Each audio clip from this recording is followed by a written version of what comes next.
Hello students, आज इस lecture में इंडियन सोसाइटी एंड कल्चर के तहत पुरुषार्थ के बारे में पढ़ेंगे। पुरुषार्थ क्या चीज़ है, इसका तात्पर्य है पुरुष होने का क्या अर्थ है। पुरुषार्थ का तात्पर्य पुरुष होने का क्या अर्थ है, मतलब व्यक्ति के जीवन के उद्देश्य क्या है और उन उद्देश्यों की प्राप्ति किस तरह से की जानी है। यदि व्यक्ति को अपने उद्देश्यों का पता है जीवन के और वो उन्हीं उद्देश्यों की पूर्ति के लिए धर्मानुसार नियमानुसार कार्य कर रहा है तो वो पुरुषार्थ के अंतर्गत आएगा।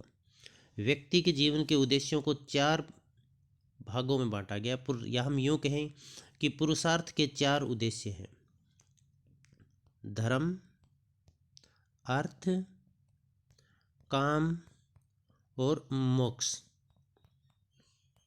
इसका तात्पर्य ये हुआ कि व्यक्ति अपने जीवन में सांसारिक सुखों को भोगते हुए, धर्म का पालन करते हुए किस तरह से मोक्ष की प्राप्ति करता है, ये सब पुरुषार्थ के अंतर्गत आता है।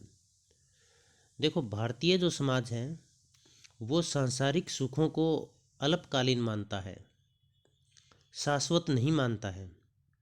परंतु इसका तात्पर्य ये नहीं है कि सांसारिक सुख है ये निरर्थक है, इनका कोई अर्थ नहीं है, कोई सार नहीं है। भारतीय समाज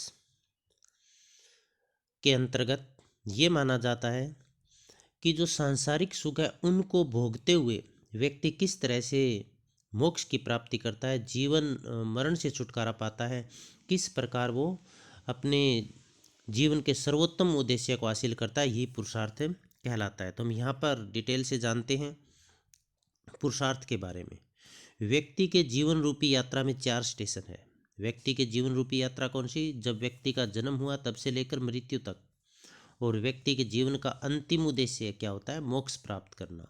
परंतु उस अंतिम उद्देश्य तक पहुंचने से पहले उसको कई कर्तव्यों का निर्वहन करना पड़ता है, और ये सभी मिलाकर, इन सभी को मिला दिया जाए तो वो पुरुषार्थ कहलाता है। तो इसके अंतर्गत क्या क्या आएंगे? सबसे पहला स्टेशन हमने लिखा था धर्म, उसके पश्चात अर्थ, फिर काम, और अंतिम जो मंजिल है वो होगी मोक्ष। अब इसमें आप देखो, जीवन रूपी यात्रा के 4 स्टेशन हो गए। चौथा व अंतिम स्टेशन यात्रा का सर्वोत्तम लक्ष्य है। सर्वोत्तम लक्ष्य व्यक्ति पुरुषार्थ का सर्वोत्तम लक्ष्य कौन सा हो गया? मोक्ष। यह साध्य है। साध्य का मतलब ये मंजिल है, ये लक्ष्य है, इसी को हासिल करने के लिए व्यक्ति वो कार्य कर रहा है। यह साध्य है। बाकी तीनों धर्म, अर्थ और काम ये अंतिम साध्य तक पहुंचने के साधन है, और ये साधन के रूप में काम करेंगे व्यक्ति के लिए, ये मार्गदर्शन करेंगे मोक्ष तक पहुंचने के, अंतिम लक्ष्य तक पहुंचने के लिए। तो धर्म, अर्थ, काम साधन है और मोक्ष है वो साध्य है, मंजिल है, जिसमें धर्म एक निर्देशक के रूप में काम करता है। अब इन चारों में धर्म ये निर्देशन का काम करता है कि व्यक्ति अर्थ और काम में ज़्यादा न डूब जाए। अपने इन व्यक्ति धर्म है ये व्यक्ति को मार्गदर्शित करेगा भी, उसका अंतिम लक्ष्य है वो मोक्ष प्राप्त करना है, और अंतिम लक्ष्य के लिए उन्हें किन चीज़ का पालन करना है, उन्हें अर्थ, काम और इनका पालन साथ साथ में कर देखिएगा। इसके आधार पर हम आगे देखते हैं। जिसमें धर्म एक निर्देशन के रूप में कार्य करता है, यह वह अर्थ व काम में संतुलन बनाता है जिससे मोक्ष हासिल किया जा सके। यही 4 धर्म, अर्थ, काम, मोक्ष व्यक्ति के जीवन के 4 आधारभूत उद्देश्य है, और इन्हीं चारों को सम्मिलित रूप से पुरुषार्थ कहा गया। तो पुरुषार्थ किसे कहा गया है? व्यक्ति के जीवन के चारों उद्देश्यों धर्म, अर्थ, काम और मोक्ष को सम्मिलित रूप से पुरुषार्थ कहा गया। अर्थात पुरुषार्थ जीवन शक्ति है, व्यक्ति की एक जीवन शक्ति है जो सांसारिक सुख भोगते हुए ईश्वर प्राप्ति का मार्ग दिखाती है, अर्थात इस लोक को परलोक से या आत्मा को परमात्मा से मिलाती है, या धर्मानुसार कर्तव्य पालन करते हुए मोक्ष प्राप्ति का मार्ग प्रदर्शित करने का कार्य करती है। अब हम इनको आगे जानते हैं, इसके 4 आधारों के बारे में। तो यहाँ आप ध्यान से देखिएगा। देखिए, सबसे पहले हम दिखा रहे हैं पुरुषार्थ के आधार व उद्देश्य। तो पुरुषार्थ के आधार भी 4 हैं और उद्देश्य भी 4 है। आधार 4 कौन से वो देखो। आधार 4 है धर्म, अर्थ, काम और मोक्ष, और उद्देश्य भी यही 4 होंगे। धर्म, अर्थ, काम, मोक्ष आपको ध्यान रखना है, अच्छे से इनको देख लेना है कि इनकी सीक्वेंस कभी नहीं गड़बड़ानी चाहिए। ये नहीं है पहले अर्थ लिख देंगे फिर धर्म लिख देंगे, सीक्वेंस इनकी यही रहेगी। सबसे पहले धर्म आता है, उसके बाद अर्थ आता है, फिर काम और अंतिम मोक्ष। अब धर्म निर्देशन का काम करता है। किस चीज़ पर निर्देशन का काम करता है? अर्थ और काम पर। निर्देशन का मतलब इनको बताता रहता है, इनको अपने जीवन का उद्देश्य बताता रहता है। भी व्यक्ति अर्थ पैसे कमाने में या फिर काम वासना में इतना न डूब जाए कि वो अंतिम लक्ष्य ही भूल जाए। ये निर्देश देने का काम किसका है? धर्म का है। तो धर्म, अर्थ और काम ये एक साधन के रूप में, देखो अर्थ और काम है ये साधन है, धर्म निर्देशन का काम करता है, और मोक्ष है वो अंतिम लक्ष्य है, अंतिम उद्देश्य है, साध्य है व्यक्ति के जीवन का। तो इन सब के बारे में आप यहाँ पर डिटेल से जानते हैं। पहले हम जानते हैं धर्म के बारे में। धर्म क्या है? धर्म व्यक्ति के व्यवहार की एक संहिता है, मतलब व्यवहार की एक संहिता है। संहिता का मतलब कोड है, जो व्यक्ति के कार्यों व क्रियाओं को नियंत्रित करता है। इसका मतलब व्यक्ति के व्यवहार को नियंत्रित करने का कार्य करता है, वो धर्म करता है। धर्म सीधा नैतिकता से संबंधित है। धर्म सभी प्राणियों की रक्षा तथा अपने प्रति तथा उनके प्रति दया धारण करता है। धर्म संस्कृत भाषा के ध्री धातु से लिया गया है, जिसका अर्थ होता है धारण करना। इसका मतलब सभी जीवों के प्रति दया धारण करना। और धर्म का मतलब बांधना भी होता है, संबंधित करना भी होता है, मतलब स्वयं को ईश्वर से संबंधित करना, ईश्वर के साथ बांधना। धर्म में आत्म संयम, धैर्य, शुद्धता, पवित्रता, व्यवहार की उत्तम व्यवहार, दूसरों के प्रति प्रारब्ध की भावना रखना, इस तरह की बातें धर्म के अंतर्गत आती है। और इसी में महात्मा गांधी अन्य विद्वानों ने आत्म धर्म, मानव धर्म का भी जिक्र किया है। मानव धर्म क्या होता है? मानव धर्म का मतलब मनुष्य को किन चीज़ों का पालन करना चाहिए? तो संतोष, जो उसके पास चीज़ है उसमें संतुष्ट होना चाहिए उसे। संतुष्ट होने का मतलब ये नहीं है काम करना बंद कर दे। संतुष्ट होने का मतलब है कि पराई चीज़ को देखकर उसे लालायित नहीं होना चाहिए। धैर्यवान होना चाहिए, हर परिस्थिति में, हर हालात में व्यक्ति को धैर्य बनाए रखना चाहिए। सभी जीवों के प्रति, पेड़ पौधे, जीव जंतुओं, मनुष्यों के प्रति उसमें दया की भावना होनी चाहिए। व्यक्ति के व्यवहार में, उसके कर्मों में, उसकी गतिविधियों में शुद्धता होनी चाहिए, पवित्रता होनी चाहिए। व्यक्ति हर हालत में सत्य का पालन करने वाला होना चाहिए। सत्य ही उसके जीवन का लक्ष्य होना चाहिए। हमेशा उसे सत्य ही बोलना चाहिए। सत्य के पालन के लिए उसे कार्य करना चाहिए। विवेकी होना चाहिए, सोच समझकर निर्णय करने की क्षमता उसमें होनी चाहिए। उसे वेदों का, शास्त्रों का ज्ञान होना चाहिए। ज्ञान अंधकार को मिटाने में सहायक और मोक्ष प्राप्ति का आधार भी है। व्यक्ति को अपनी इंद्रियों पर नियंत्रण रखना चाहिए। जैसे जीभ है, ये इंद्रियां हैं, तो उसे कटु वचन नहीं बोलने चाहिए, और उसे आँखों से बुरा नहीं देखना चाहिए, कानों से बुरा नहीं सुनना चाहिए। इसका मतलब क्या हो गया? इंद्रियों पर इसे पूर्णतः नियंत्रण रखना चाहिए। गुस्सा नहीं करना चाहिए, क्रोध से बचना चाहिए, अनुचित लाभ से बचना चाहिए। इसका मतलब करप्शन में शामिल नहीं होना चाहिए। जो उसके हक का है वही लेना चाहिए। और क्षमा आदि इस तरह के गुण जो मानव धर्म है उसके अंतर्गत शामिल किए गए हैं। धर्म के पहलू कौन से हैं, ये धर्म को बताएंगे। इसके पश्चात धर्म के पहलू।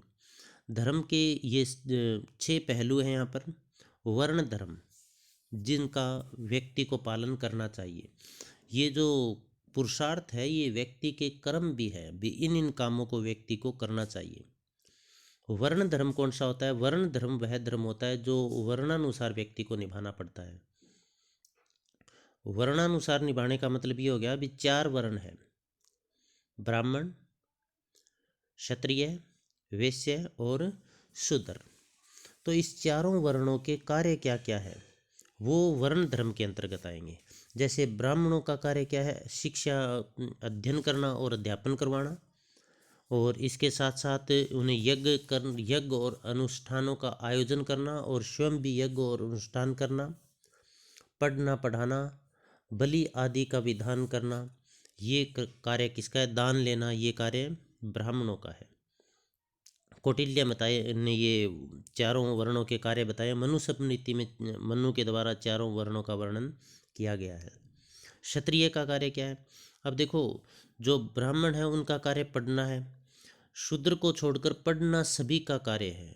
यज्ञ का आयोजन करना सभी का कार्य है। बलि का कार्य सभी, बलि का मतलब यहाँ कर से संबंधित है, वो कार्य भी सभी से संबंधित है। लेकिन ब्राह्मण है, उनका कार्य पढ़ाना भी है। बाकी क्षत्रिय और शूद्र का कार्य पढ़ाना, क्षत्रिय और वैश्य का कार्य पढ़ाना नहीं है।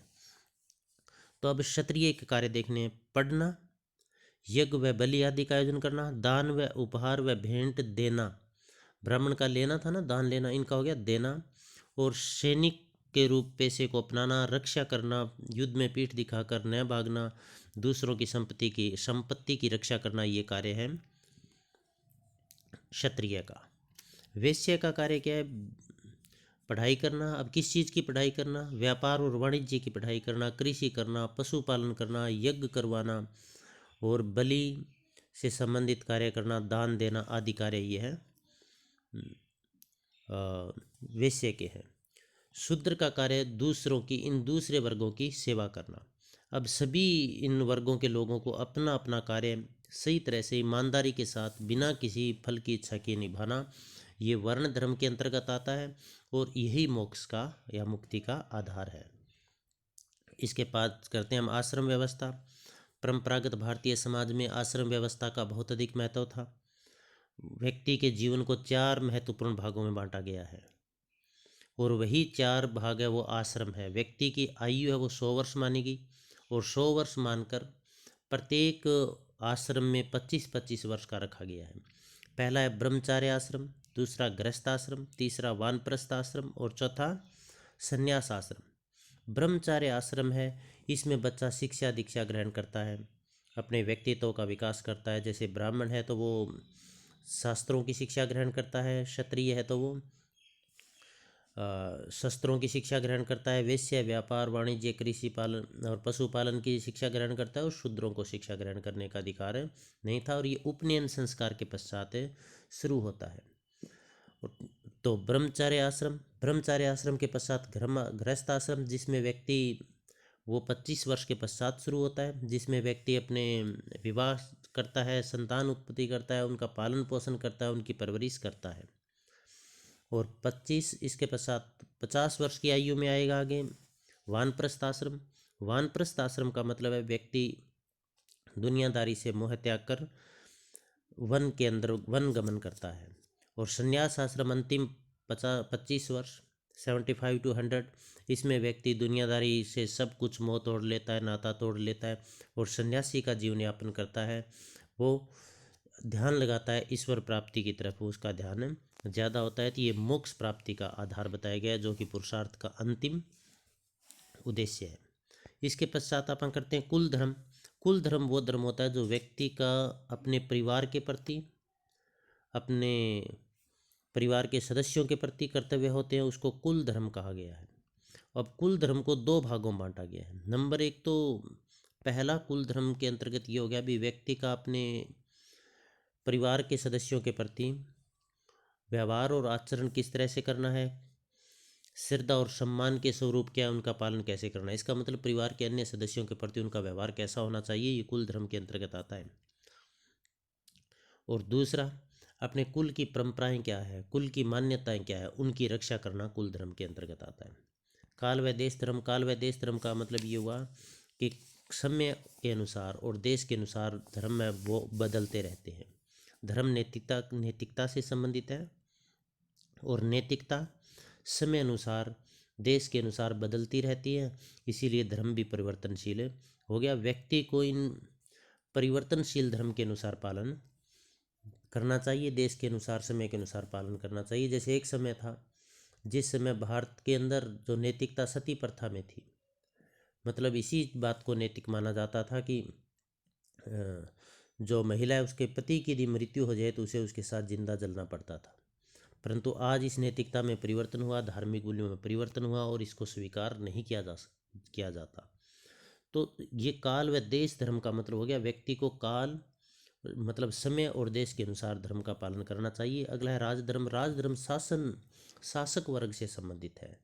भी एक शासक वर्ग को किन नियमों का पालन करना चाहिए, तो शासक वर्ग का काम है प्रजा की रक्षा करना, उसे सदैव प्रजा की रक्षा के लिए तत्पर रहना चाहिए और कोई भी प्रजा के अहित में कार्य नहीं करना चाहिए, किसी के साथ अन्याय नहीं होना चाहिए, और शासक को इस अन्याय से निपटने के लिए जो दोषी है उसको दंड देना पड़ता है, तो इसके पास शक्ति होनी चाहिए। लेकिन ये माना जाता है कि इतना ध्यान रखना चाहिए कि राजा इन शक्ति का दुरुपयोग ना करे। शासक वर्ग को का धर्म ये कहता है कि निरपराधी को सज़ा नहीं मिलना चाहिए और दोषी है वो सज़ा से नहीं बचना चाहिए। तो शासक वर्ग को इस बात को अच्छे से ध्यान रखना चाहिए। राजधर्म है ये न्याय प्रिय और कल्याणकारी राजा की प्रवृत्ति को दिखाता है। स्वधर्म, स्वधर्म वो धर्म होता है जिसमें व्यक्ति खुद उनका पालन करता है। भी उसकी जो समाज के अंदर स्थिति जैसे पिता की है, पुत्र की है, अध्यापक की है, तो उसको किस तरह से निभा रहा है, क्या उसके नियम है उनका पालन करना। वर्ण व्यवस्था के अंदर जैसे ब्राह्मण, क्षत्रिय, वैश्य, शूद्र यदि है तो उसके अनुसार उसके क्या कर्तव्य है वो निभाना, ये सब स्वधर्म के अंतर्गत आते हैं। इसके बाद आप हम पढ़ते हैं धर्म का महत्व। धर्म का क्या महत्व है? तो धर्म व्यक्ति के व्यवहार को नियंत्रित करता है। आध्यात्मिक उन्नति का आधार है धर्म। धर्म सामाजिक नियंत्रण का कार्य करता है। धर्म सामाजिक संगठन का आधार भी है। धर्म व्यक्ति को नैतिकता, अच्छे बुरे का बोध करवाता है। धर्म व्यक्ति के जीवन के विभिन्न अंगों जैसे सामाजिक, सांस्कृतिक, आध्यात्मिक, भौतिक में पवित्रता लेकर आता है। धर्म व्यक्ति के भटकाव को रोकता है। धर्म व्यक्ति के लिए मार्गदर्शन का काम करता है, उसे ये बताता है भी कौन सा कार्य करना चाहिए और कौन सा कार्य नहीं करना चाहिए। तो ये धर्म के महत्व में लिखेंगे। इसके पश्चात अपन दूसरे पुरुषार्थ के बारे में की तरफ बढ़ते हैं। दूसरा पुरुषार्थ है पुरुषार्थ अर्थ का है। वो अर्थ का मतलब होता है धन। तो वस्तुओं को प्राप्त करने व संग्रह करने तथा भौतिक सुख सुविधाओं से संबंधित है। इस संसार में जितनी सुख सुविधाएं हैं और जितनी ज़्यादा आप वस्तुएं एकत्रित कर सकते हैं, जितना पैसा धन दौलत आप एकत्रित कर सकते हैं, उनसे संबंधित है अर्थ। इसके अंदर भौतिक उन्नति होती है। जितने ज़्यादा हमारे पास पैसे होंगे, धन दौलत होंगे, भौतिक उन्नति होगी, समृद्धि होगी, ऐश्वर्य प्राप्त होगा, और व्यक्ति के पास उतनी ज़्यादा राजनीतिक, आर्थिक, धार्मिक, सामाजिक, सांस्कृतिक शक्ति भी आएगी। तो अर्थ को आवश्यक बताया है मोक्ष प्राप्ति के लिए, क्योंकि अर्थ का मतलब यदि पैसे होंगे तो व्यक्ति अपना विकास कर पाएगा, वो दान पुण्य में पैसे लगा पाएगा। तो अर्थ जरूरी है मोक्ष प्राप्ति के लिए। तो धर्म के पश्चात दूसरा जो महत्वपूर्ण जो पुरुषार्थ है वो क्या है? अर्थ। अर्थ धन दौलत अर्जित करने से संबंधित है, ऐशो आराम या सांसारिक सुख भोगने से संबंधित है। लेकिन हमने कहा है ना, धर्म इनके ऊपर नियंत्रण रखता है। धर्म बताता है भी पैसे मेहनत करके कमाने हैं। पैसे धन दौलत एकत्रित करते समय किसी दूसरे का अहित नहीं होना चाहिए। अब अर्थ के तहत धन के उपयोग के बारे में भी बताया गया। धन का उपयोग कैसे करेंगे? तो इसमें 5 महायज्ञों को संपन्न करने के बारे में बताया गया। भी व्यक्ति को अपने जीवन में 5 महायज्ञों का आयोजन करते रहना चाहिए, नियमित रूप से करना चाहिए ये। तो धन का प्रयोग होगा, और धन का जब उपयोग होगा सही तरह से, ये 5 महायज्ञों का आयोजन किया जाएगा। तो इससे न केवल जो व्यक्ति के पूर्वज हैं, पितृ आत्माएं हैं, वो खुश होगी, बल्कि इससे जो गृहस्थ जीवन यापन करने वाले वानप्रस्थ सन्यासी, उनको भी लाभ होगा। अपाहिजों, महिलाओं, वंचित वर्ग को लाभ होगा। प्रकृति के जीव जंतु, पेड़ पौधे, कीड़े मकोड़ों को भी इससे लाभ होगा, ये 5 महायज्ञ संपन्न करने से। ये 5 महायज्ञ कौन से हैं? ब्रह्म ज्ञान, भी व्यक्ति को ब्रह्म यज्ञ करना चाहिए। ब्रह्म यज्ञ का मतलब है भी परमात्मा को जानने के लिए इनको जो स्वाध्याय से संबंधित है, ये वेदों का अध्ययन करना चाहिए, शास्त्रों का अध्ययन करना चाहिए, नियमित रूप से ध्यान लगाना चाहिए सुबह शाम। जैसे सुबह शाम ध्यान एकाग्रचित करते हैं, अपने किसी इष्ट देव के प्रति आराधना करते हैं। ये 5 महायज्ञ प्रत्येक व्यक्ति को दैनिक जीवन में करने चाहिए। देवयज्ञ कौन से? हवन से संबंधित है। भी पूजा पाठ नियमित रूप से दोनों समय सुबह शाम करनी चाहिए। पितृयज्ञ का मतलब माता पिता की सेवा करना। सुबह शाम माता पिता की सेवा करना, उनके कष्टों का निवारण करना। कहा भी गया है ना, भी घर की खुशहाली का यदि पता लगाना है तो घर जाकर उनके माँ बाप को देखिएगा। यदि माता पिता के माथे पर चिंता की लकीरें हैं, उदासी है, इसका मतलब घर में खुशहाली नहीं है। तो पितृयज्ञ का मतलब माता पिता की सेवा करना। बलि वैश्व यज्ञ, बलि वैश्व यज्ञ का मतलब है जब भी हम भोजन बनाते हैं तो उससे पहले हम पशु पक्षियों के लिए कुछ भोजन पहले से निकाल कर रखते हैं, या पक्षियों के लिए दाने वगैरह डालते हैं। तो पशु पक्षियों के लिए भोजन की व्यवस्था करना बलि वैष्णव देवी यज्ञ के अंतर्गत आता है। अतिथि यज्ञ का मतलब अपने घर पर कोई भी मेहमान आया है, अतिथि आया है, तो उसकी सेवा करना अतिथि यज्ञ के अंतर्गत आता है। तो ये पांचों यज्ञ व्यक्ति को नियमित रूप से करने चाहिए। ये धन के सदुपयोग के बारे में बताया गया है धर्म के द्वारा, क्योंकि धर्म क्या करता है, अर्थ और काम पर नियंत्रण रखता है।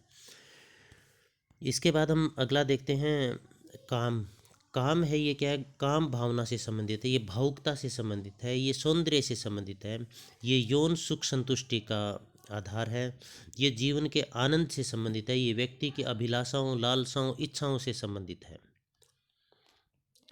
परंतु भारतीय हिंदू समाज के अंदर धर्म के 3 उद्देश्य बताए गए हैं, विवाह के 3 उद्देश्य बताए गए हैं, धर्म, प्रजा और रति। धर्म का मतलब धार्मिक विवाह, धार्मिक संस्कार है, धार्मिक नियमों अनुष्ठानों का प्रयोग करना चाहिए। प्रजा का मतलब संतान प्राप्ति का आधार है। रति का मतलब सेक्सुअल सेटिस्फैक्शन, शारीरिक संतुष्टि या यौन संतुष्टि। अब इसमें क्या है जी, जो यौन संतुष्टि है वो तीसरे उद्देश्य के अंतर्गत आई है। इसका मतलब भारतीय हिंदू धर्म के तहत विवाह है उसमें यौन संतुष्टि को बहुत कम महत्व दिया गया है। तो यही काम भावना के अंतर्गत काम जो पुरुषार्थ है उसके अंतर्गत होता है। अब काम पुरुषार्थ का दूसरा संबंध भावुकता से, सौंदर्य से संबंधित है, कि व्यक्ति का ये स्वभाव है वो सौंदर्य को निहारता है, और जब व्यक्ति सौंदर्य को निहारता है, देखता है, तो उसे तृप्ति नहीं होती, उसे वो मूर्त रूप देना चाहता है, वास्तविक रूप देना चाहता है। इसे कला का जन्म हुआ, संगीत का जन्म हुआ, खेलों का जन्म हुआ। तो ये सब काम का परिणाम है। अब काम के महत्व क्या है, देखिए काम के जो महत्व है उनको 2 भागों में बांटा गया। नंबर 1, तो यदि व्यक्ति शारीरिक रूप से संतुष्ट होगा, शारीरिक रूप से संतुष्ट होगा तो उसमें वैराग्य की भावना आएगी। जैसे मान लीजिए आप कोई मीठा खाने के लिए दे दे और अब आप बहुत ज़्यादा मीठा दे दे, आपको खाते खाते आपका जी भर जाता है, तो इसका मतलब वैराग्य की भावना आ गई, आप और नहीं खाना चाहते, वो संतुष्टि होगी। तो काम भावना है, ये क्या करेगी, व्यक्ति को शारीरिक संतुष्टि प्रदान कर देगी, और शारीरिक संतुष्टि प्रदान कर है वो मोक्ष का आधार है, वैराग्य मोक्ष का आधार है। एक ओशो की बुक भी है, संभोग से समाधि की ओर, वो इसी से संबंधित है, काम वासना से, काम वासना की संतुष्टि से मोक्ष प्राप्त कैसे की जाए, इसी से संबंधित है। दूसरा इसका उद्देश्य, यदि व्यक्ति काम भावना होगी, सेक्सुअल सेटिस्फैक्शन होगी, दूसरा महत्व इसका क्या होगा, तो उससे संतान की प्राप्ति होगी, जिससे वंश चलेगा, परिवार चलेगा, मानवता की निरंतरता बनी रहेगी। अब ये दोनों है, दोनों में धर्म संतुलन बनाता है। दोनों में किन किन में, अर्थ और काम में। व्यक्ति केवल काम वासना में नहीं डूब जाए, अब मोक्ष से और पैसे कमाने में नहीं जुटा रहे, इसका मतलब क्या हुआ, मोक्ष की तरफ उसका ध्यान ही नहीं जाए, तो बात वही हो जाएगी, आए थे हरि भजन को ओटन लागे कपास। तो इस बात पर जो नियंत्रण करने का काम है वो कौन करता है, वो धर्म करता है। धर्म एक निर्देशक के समान है। तो अर्थ और काम दोनों मानव के सांसारिक लगाव, कार्यकलापों तथा जीवन की सफलताओं का प्रतिनिधित्व करते हैं। भी व्यक्ति धार्मिक रूप से, आर्थिक रूप से, शैक्षिक रूप से, सामाजिक रूप से कैसे सफल होता है उनका बारे में बताया जाता है। जबकि धर्म है वो देवीय या पाश्विक प्रवृत्ति के बीच में संतुलन का कार्य करते हैं। अब हम चलते हैं आगे इसके पश्चात मोक्ष के बारे में। ये व्यक्ति के जीवन का अंतिम उद्देश्य है, ये साध्य है, और बाकी धर्म, अर्थ, काम साधन है, इस वो एक सीढ़ी है मोक्ष रूपी मंजिल तक पहुंचने की। इसमें अपन क्या पढ़ते हैं, मोक्ष जो है जीवन का सर्वोत्तम लक्ष्य है। मोक्ष आत्मा परमात्मा से मिल जाना है। इसमें व्यक्ति है जो इस लोक के परलोक से संबंध स्थापित हो जाते हैं, जन्म मरण से मुक्ति मिल जाती है, व्यक्ति सत्यम शिवम सुंदरम की प्राप्ति कर लेता है। ये एक स्थायी आनंद है, क्योंकि ऊपर वाले जो बताए गए थे वो अस्थायी आनंद थे, और ये क्या है, एक स्थायी आनंद की स्थिति है, जिसमें व्यक्ति में वैराग्य की स्थिति आ जाती है, और व्यक्ति दुनियादारी के सुख दुखों से संन्यास लेकर परमात्मा की तरफ ध्यान लगाता है। तो ये पुरुषार्थ है। इसका मतलब क्या है कि हम जब जीवन में आए हो तो जीवन में सभी तरह के आपको सुख भोगने हैं, लेकिन धर्मानुसार सभी तरह के सुख भोगने हैं। और यदि आप उन सभी सुखों को भोगोगे तो आप में वैराग्य की भावना आएगी, संतुष्टि की भावना आएगी, जिससे मोक्ष प्राप्त होगा। यही पुरुषार्थ कहलाता है। तो मोक्ष प्राप्ति के मार्ग कौन से हैं? मोक्ष प्राप्ति के 3 मार्ग बताए गए हैं: कर्मयोग, ज्ञान मार्ग और भक्ति मार्ग। कर्मयोग का मतलब होता है व्यक्ति को सही तरह से सत्कर्म करना चाहिए। उसके समाज से संबंधित क्या कार्य हैं, उसके शरीर से संबंधित क्या कार्य है, धर्म से संबंधित क्या कार्य है, नैतिकता से संबंधित क्या कार्य है, परिवार से संबंधित क्या कार्य है, इन सब कर्तव्यों का निष्काम भाव से पालन करना ही मोक्ष प्राप्ति का आधार है। व्यक्ति स्वधर्म के अनुसार, अपने वर्ण के अनुसार, अपने कुल के अनुसार जो जो कार्य उसे दिए गए उन कार्यों को वो पूरी ईमानदारी से, निष्ठा से, बिना किसी फल प्राप्ति की इच्छा से यदि निभाता है तो वो कर्मयोग के अंतर्गत आता है। और वह यही मुक्ति का आधार है, मोक्ष प्राप्ति का आधार है। ज्ञान मार्ग बुद्धि के उचित प्रयोग से संबंधित है। ये ब्रह्म के ज्ञान को जानने से संबंधित है। भी व्यक्ति बुद्धि का उचित उपयोग करके, शास्त्रों का अध्ययन करके, स्वाध्याय करके ब्रह्म के बारे में संपूर्ण ज्ञान प्राप्त कर लेता है। और ब्रह्म के बारे में जानना, ज्ञान हासिल करना ही मोक्ष की प्राप्ति है। अगला हम करते हैं भक्ति मार्ग। भक्ति मार्ग है वो ईश्वर के प्रति ध्यान लगाना है। और भक्ति मार्ग जो ये मोक्ष प्राप्ति के जो मार्ग बताए गए इनमें सबसे महत्वपूर्ण है वो कौन सा है? भक्ति मार्ग को बताया गया है। भक्ति मार्ग ईश्वर प्रेम से संबंधित है। ईश्वर महान शक्ति है और यदि व्यक्ति उनको श्रद्धा और पूरी निष्ठा से उसका आह्वान करता है, उस पर ध्यान केंद्रित करता है तो ईश्वर की प्राप्ति उसे हो जाती है। परमात्मा उसके सामने झुक जाते हैं। तो कहने का मतलब ये हुआ, भगत के भगवान होते हैं। श्री कृष्ण ने स्पष्ट कहा है कि सच्ची भक्ति रखने वाले भगत ही उन्हें सर्वाधिक प्रिय है। इसीलिए भगवान को पाने के लिए या मोक्ष प्राप्ति के लिए भक्ति मार्ग ही सर्वोत्तम मार्ग है। अब बात आती है इन तीनों में सबसे महत्वपूर्ण कौन है, सबसे श्रेष्ठ कौन है मोक्ष प्राप्ति में? 3 जो मार्ग बताए गए हैं मोक्ष प्राप्ति के, कर्मयोग, ज्ञान मार्ग और भक्ति मार्ग, इनमें सबसे श्रेष्ठ है वो भक्ति मार्ग है। क्योंकि इसमें प्रेम भाव होता है, इसमें श्रद्धा भाव होती है, इसमें हृदय से ईश्वर के प्रति लगाव होता है और इसमें मोह माया सांसारिक जो लगाव है उन सब से मुक्त होकर ईश्वर की आराधना की जाती है पूरा निष्ठा भावना से। तो सबसे महत्वपूर्ण इसे माना गया है। कई बार क्वेश्चन ऐसा भी आ जाता है कोई कॉम्पिटिटिव एग्जाम में भी, मोक्ष प्राप्ति के 3 मार्ग, कितने मार्ग बताए गए हैं या कौन कौन से मार्ग है? तो 3 मार्ग हैं, कर्मयोग, ज्ञान मार्ग और भक्ति मार्ग। और कई बार ये भी हो सकता है पंच महायोग कौन से हैं, तो आपको कमेंट बॉक्स में लिख बताना है पंच महायज्ञ हैं वो कौन से हैं। एक क्वेश्चन आपको कमेंट बॉक्स में ये भी लिखना है कि हिंदू विवाह के कितने उद्देश्य हैं। अब हम इसके बाद करते हैं पुरुषार्थ का समाज शास्त्रीय महत्व। भी पुरुषार्थ है, इसका समाज में क्या महत्व है? सामाजिक नियंत्रण की, पुरुषार्थ से समाज में नियंत्रण स्थापित होता है। नियंत्रण कैसे स्थापित होता है? क्योंकि प्रत्येक व्यक्ति धर्म को ध्यान में रखते हुए अर्थ काम पर अपना ध्यान लगाता है तो इससे उसमें भटकाव नहीं आता, क्योंकि धर्म भटकाव नहीं आने देता, तो समाज में नियंत्रण रहता है। पुरुषार्थ व्यक्ति में कर्तव्य पालन की भावना का विकास भी करता है, क्योंकि प्रत्येक व्यक्ति का अलग अलग कर्तव्य है। वो कर्तव्य उन्हें धर्म के अनुसार निभाने पड़ते हैं, उसी के अनुसार उन्हें अर्थ और काम वासना की संतुष्टि करनी होती है। तो ये कर्तव्य पालन की भावना व्यक्ति के अंदर पैदा होती है, जिससे समाज के अंदर नियंत्रण भी रहता है और सामाजिक संगठन भी पैदा होता है। जो ये पुरुषार्थ हैं, पुरुषार्थ के 4 आधार या 4 उद्देश्य व्यक्ति के जीवन को अनुशासित भी बनाते हैं।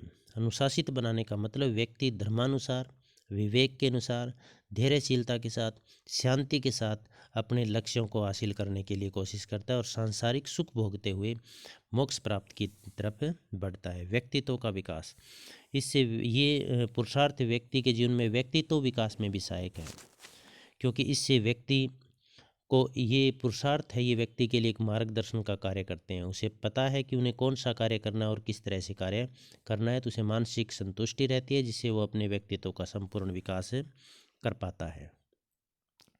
सामाजिक प्रगति, जब समाज के सभी लोग अनुशासित रहेंगे, कर्तव्य पालन करेंगे और समाज के अंदर संगठन और नियंत्रण बना रहेगा तो निसंदेह समाज की प्रगति होगी, क्योंकि समाज की प्रगति व्यक्ति की प्रगति पर निर्भर करती है। भटकाव व्यक्तियों में किसी तरह का यदि भटकाव है तो उन भटकाव को रोकने का कार्य भी पुरुषार्थ करते हैं। तो व्यक्ति के जीवन में पुरुषार्थ का बहुत अधिक महत्व है। इसीलिए परंपरागत हिंदू समाज के अंदर, हिंदू धर्म के अंदर इस पुरुषार्थ का महत्व सदैव से ही रहा है। इससे संबंधित यदि आपको किसी तरह का कोई डाउट है तो आप कमेंट बॉक्स में ज़रूर डालिएगा। आपकी हर एक समस्या का समाधान करने की पूरी कोशिश की जाएगी। साथ बने रहने के लिए आप सबका बहुत बहुत धन्यवाद।